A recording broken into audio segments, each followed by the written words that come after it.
paving the way for European geospatial data, tomato, the ISO and GeoDCAT-AP Metadata Implementation Pilot. That's a mouthful. Jordi, Escriu, Scientific Project Officer at the European Commission Joint Research Center. The JRC is basically the think tank of the European Commission, right? Yeah. Yeah. Okay, Jordi, please. One of them. Good afternoon, everybody. So, yes, my name is Jordi Escriu, and I'm working for the Data Services, Data Governance and Services Unit at the Joint Research Center of the European Commission. And I'm today here to explain this history about a pilot which is trying to bridge geospatial metadata into data.europa.eu in a better way. So let's go for it. And first I will start with a short context, background. We are talking about geospatial data, and there is a directive at policy level, which is the INSPIRE Directive from 2007, which is mandating the member states to provide the geospatial metadata, data, and services available in an interoperable way across Europe. As you notice, this directive is quite old now, so it's in the process of revision under this GreenDataForAll initiative. So we are going for a modernization of it, currently ongoing. But at the same time, the European Commission is facing other challenges, and one of them is going towards this European Data Union, which main aim is to fit artificial intelligence with high-quality data, different types of data. Of course, also geospatial data. And here we have the Open Data Directive from 2019 and the implementing regulation on high-value dataset, which mandates also the provision from the public sector about these high-value datasets, which are considered to have potential benefits for the European economy and society, and has to be provided for free by the member states, so that this information is available. And we have also these new priorities of the European Commission going towards simplification, reduction of efforts, regulatory burdens, etc. And this includes the monitoring and reporting obligations. So trying to reduce the work in the member states on this regard. And since we are facing here two directives, INSPIRE and the Open Data, the idea is to align this, reduce these efforts towards a single monitoring and reporting obligations of geospatial data, and this will be embedded into the open data flows. So at technical level, different geospatial data assets, metadata, etc., are provided through the European Spatial Data Infrastructure, which is based at the same time on the information and the infrastructures which are available at the member states, that is at the source level.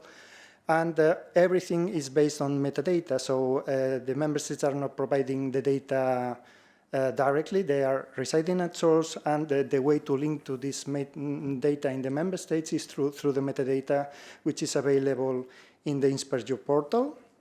And for providing this metadata, we have our own metadata standards, this ISO 19115, etc., and also some kind of technical guidelines at INSPIRE level, which is providing some satisfying different requirements that are needed at the directive level.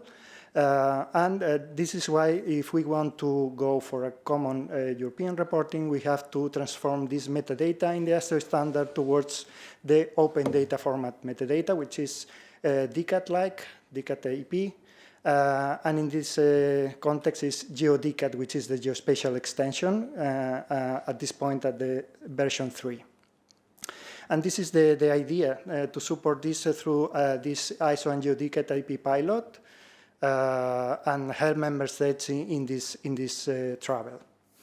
So, starting with the pilot description, the idea is to mainly improve the ways we have, which is the GeoDCAT-AP3 specification and the underlying XSLT transformation, and help member states to use it and to identify potential problems. So it's a matter of also perfectioning these tools, leaving the member states the opportunity to practice with them, implementing a pragmatic sandboxing approach, trying to evaluate if there are potential information losses in this transformation of metadata, and also bring the data provider's experience on this process. And at the end, all these results are aimed to support also the improvement of the transformation, the specifications that are delivered by the SEMIC community. And for this, we are introducing all these discussions, the resolutions, the agreements in GitHub, so that they are easily processed at the end. And we have come up with a final report providing all the information about the activity in the pilot.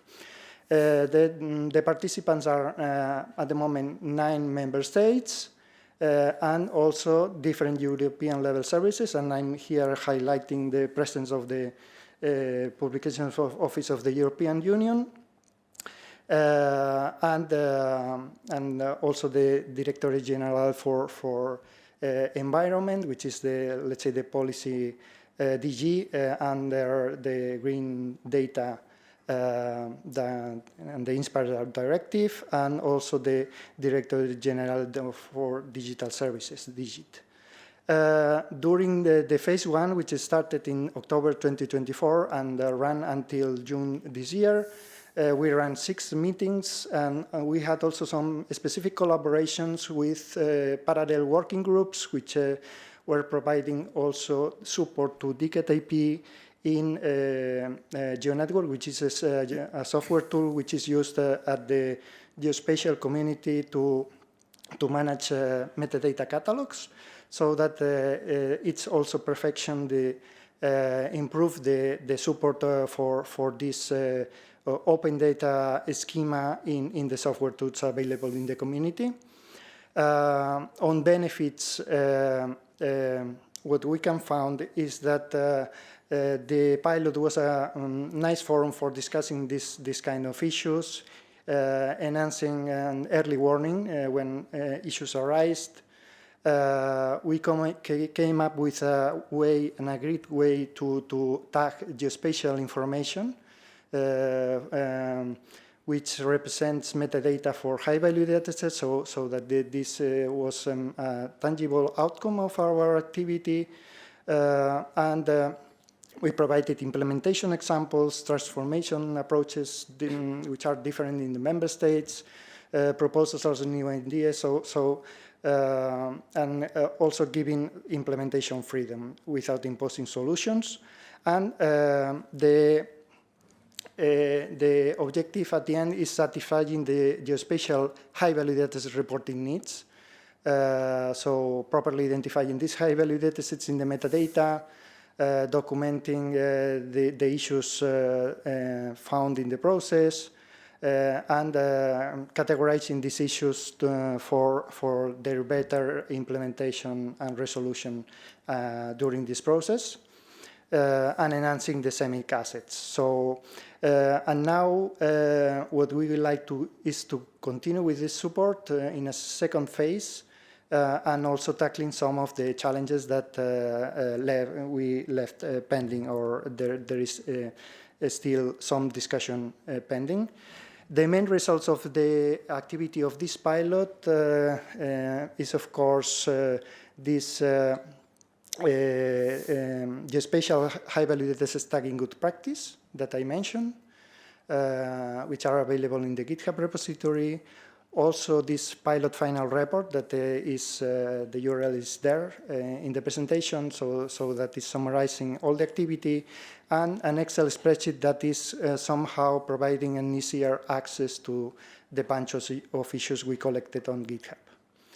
The intention for phase 2, which should be starting now, let's say, the intention is to run it until February 2027.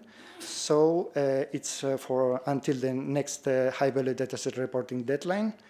And yes, this is just to exemplify the type of issues that you could find there in the spreadsheet, which could be related to the GeoDCAT-AP specification, the transformation, or other issues and discussions that are ongoing. On the conclusion, so this is definitively a successful collaborative experience. And some member states argued that this had happened before. So this is the question about the timeliness, which is what is first, the egg or the chicken. But at the end, I think that it has been a nice experience to test experience on first hand the issues that they are encountering and feed this into the specification to improve the results. An example is this high-value data tagging good practice, and yes, this just to mention some of the challenges that we have ahead in the geospatial community and in the open data community. There are different approaches for describing data services and APIs. So this remains a challenge, and some high-level discussions had to take place in the second phase of the pilot, and it's also pending to evaluate these potential information loads when performing this transformation from geospatial metadata towards the open GeoDCAT-AP metadata. And the wish is to quickly update the SEMIC XSLT transformation and the validation shackle shapes, which are available, and we hope to deliver together with DIGIT, a first update of these resources by the end of the year. And looking for this second phase of the pilot. Thank you very much. Great. Jordi, thank you very much. Have questions on Slido, and if there are any mic questions, yes, please. Thanks, Jordi. It's Mark Dietrich from the Green Deal Data Space. Hello. Hello. You mentioned GreenDataForAll at the very beginning as the next phase of INSPIRE. GreenDataForAll was promised back when I didn't have white hair. So what are you learning in this project that's going to influence the possible future INSPIRE 2 or GreenDataForAll? What do you expect to see from your work in this pilot that may come out in INSPIRE 2 or GreenDataForAll? So I think that the main outcome of this pilot is to really getting this metadata from the public sector really available in data.europe.eu, so that it should be available for data spaces. So on the GreenDataForAll initiative is more the legislative process to modernize and revise the directive, but I would not say that it's INSPIRE version 2.0, but just the process of modernization, and the idea is to go for the Green Deal data space, which of course you are defining. Okay. From Peter Winstonley, who gave us that talk on RDF, with the increasing capability of triple stores to handle geospatial data and the ability to make data sets available in HDT form, should the OP provide these in the same way that they publish ontologies and term lists? Okay. I think it's more a question for the OP, no? Do you want to? Yes, we are implementing high-value datasets that among the 3 out of 6 categories are geospatial data. We are also harvesting geospatial data and we are following GeoDCAT-AP on harvesting geospatial data. So under this transition phase where data will be modeled, hopefully according to GeoDCAT-AP, the information will be in an RDF format and stored in triple storage. So I think that will fulfill the requirement. Okay, Pavlina, thank you. Will there be an official mapping between INSPIRE and GeoDCAT? Yes, the mapping is available. So it's in fact it's the own GeoDCAT-AP specification. So and there is ongoing some participation in on standardization groups so that we are somehow also getting consistency with the high-level standards that are defined at global level. So we are at the European level, so we have to also take into account which are the modifications in the global standards. I mean, DCAT and GeoDCAT. Okay, next question. This is from Philip. XSL transformations of RDF is a novel concept to me. Could you elaborate on what it is used for? XSL transformations of RDF. So the idea is to transform the XML metadata, which is the format that is used in the INSPIRE community in order to provide this or comply with these INSPIRE requirements at the moment. And this XSLT transformation makes the transition or the transformation towards DCAT-AP, which is the profile used by the open data community, and this is in the RDF format. And the term geo is just the extension for geospatial metadata. So it's considering some additional items on top of DCAT.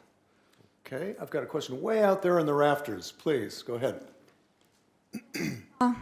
Hello, my name is Claudia Mureșan. I work for the space program in DG DEFIS on data, and I was wondering about the specificity of our data and whether this is very well considered in favoring this format, because it might be argued that it's a format that is good for catalogues and things like that, and it can kind of duplicate the work of people actually trying to use the data in operational ways, especially for Earth observation data that uses very specific other more granular things, let's say. Thank you. Thank you for the question. I think that the approach that is currently, let's say, winning in the data spaces community is to offer each specific community the selection of the standards. There should be a governance body inside each of these data spaces so that they can reach agreements on the standards to be used. But it's a reality that is imposing, let's say, that most of the data spaces are considering DCAT-like standards to exchange metadata, at least at first stage. And this is a generalist schema for metadata that could be really beneficial for the first discovery of this data through catalogues. Then there could be other specifications, other standards that may be covering specific needs for each of these communities, and the data space, the space data space could be one of them. Okay. Do you have, I have like barely a minute and a half, do you have already additional information on the phase 2 of this project, time, schedule, objectives? Yes, we have. In fact, we are in the process of agreeing on this on these objectives. The first objective would be to continue the support we have provided during phase 1. So it's providing the member states the possibility to continue testing the transformation, identifying issues, having the discussions related, etc. We are also willing to get more member states on board, and we have also provided, let's say, a call for this, not only from including experts from national mapping agencies, but also people which are the representatives in the open data communities at national level. And we are also getting other challenges, like all the pending tasks that I mentioned about the evaluation of potential loss of information, this documentation of services and APIs, but also the potential use of artificial intelligence tools to generate automatically generate metadata, and some others. We will provide more information. Okay, and very quickly, this question was, I was part of the pilot and appreciate the effort. Have you suggested to DG CNECT that they perform tests like these before their legislation enters into force? You can say yes or no, and then Okay, this could be addressed directly to... That's a valid question. I heard your question, he says, right? Okay, Jordi, thank you very much. Thank you. Important point, isn't it?